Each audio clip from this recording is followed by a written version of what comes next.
असरानी, जिनका असली नाम गोवर्धन असरानी है, इनकी पैदाइश 1 जनवरी 1940 को जयपुर में हुई थी। कॉलेज के दिनों में असरानी आकाशवाणी पर वॉइस ओवर आर्टिस्ट की हैसियत से काम करने लगे थे।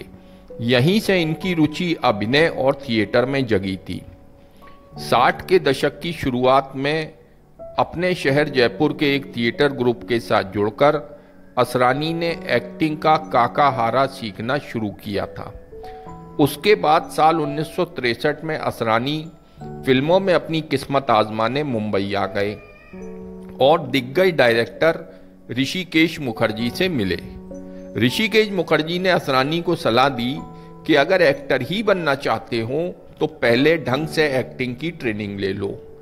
ऋषिकेश मुखर्जी की सलाह मानते हुए असरानी ने पुणे के फिल्म एंड टेलीविजन इंस्टीट्यूट में दाखिला ले लिया। अब कमाल की बात यहाँ पर यह है कि उस वक्त पर एक्टिंग और डायरेक्शन 2 कोर्स होते थे वहाँ पर, और असरानी ने दोनों में अप्लाई किया था। और असरानी का डायरेक्शन के कोर्स में भी हो गया था और एक्टिंग के कोर्स में भी हो गया था, लेकिन बाद में असरानी ने एक्टिंग के कोर्स को परस्यू किया था। अपने फिल्मी कैरियर में असरानी ने हर बड़े स्टार के साथ काम किया, लेकिन सबसे ज्यादा असरानी नजर आए थे काका यानी कि राजेश खन्ना के साथ। राजेश खन्ना के साथ असरानी ने 25 फिल्मों में काम किया था। साथ एक्टिंग करने का असरानी और राजेश खन्ना का सफर शुरू हुआ था बावर्ची फिल्म से, और बावर्ची फिल्म को भी डायरेक्ट किया था ऋषिकेश मुखर्जी ने। असरानी ने 350 से ज्यादा हिंदी फिल्मों में अभिनय किया है। हालांकि उन्होंने इतनी फिल्में की, लेकिन शोले में जेलर के रूप में उनकी भूमिका को आज भी याद किया जाता है, जिसमें ये अंग्रेजों के जमाने के जेलर बने थे।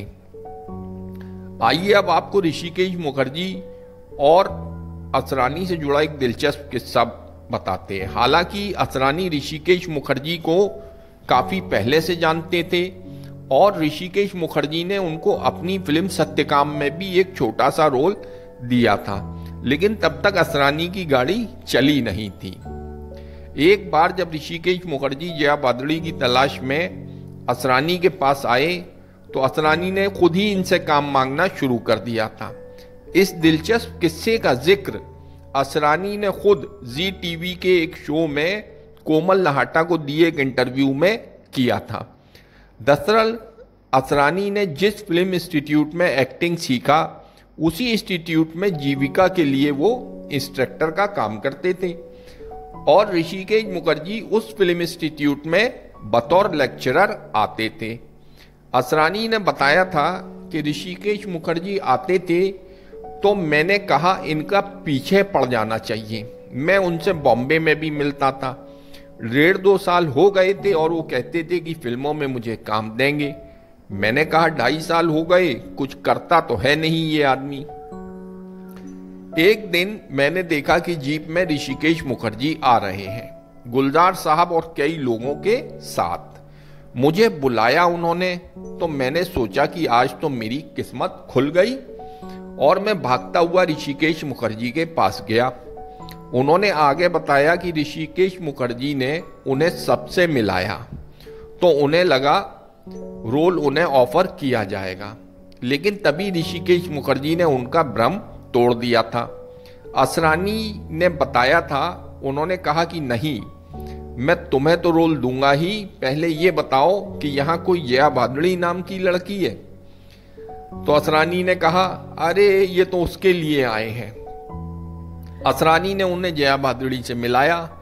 ऋषिकेश मुखर्जी जया से मिले और असरानी से बिना बात किए जाने लगे। असरानी ने तब गुलजार साहब से पूछा तो उन्हें पता चला कि ऋषिकेश मुखर्जी एक फिल्म बना रहे हैं गुड्डी, और उसी के लिए आए थे। गुलजार ने उन्हें बताया कि फिल्म में एक गांव के लड़के का छोटा सा रोल है, जिसके बाद वो ऋषिकेश मुखर्जी के पास गए और रोल मांगने लगे। ऋषिकेश मुखर्जी ने उस वक्त तो टाल दिया, लेकिन बाद में जया भादुड़ी को फिल्म के लिए चुना, तब असरानी को भी वो रोल मिल गया। फिल्म चल पड़ी, कामयाब रही और जया भादुड़ी का फिल्मी सफर शुरू हो गया और असरानी को भी इस फिल्म से पहचान मिली। अब यहाँ पे आपको बताते चले कि असरानी ने अपने शुरुआती दौर में ऋषिकेश मुखर्जी और गुलजार की ज्यादातर फिल्मों में उन फिल्मों का हिस्सा जो थे वो असरानी रहते थे, और ऋषिकेश मुखर्जी की फिल्म हो या गुलजार की फिल्म हो, उसमें इनका छोटा मोटा कोई ना कोई रोल रहता ही था।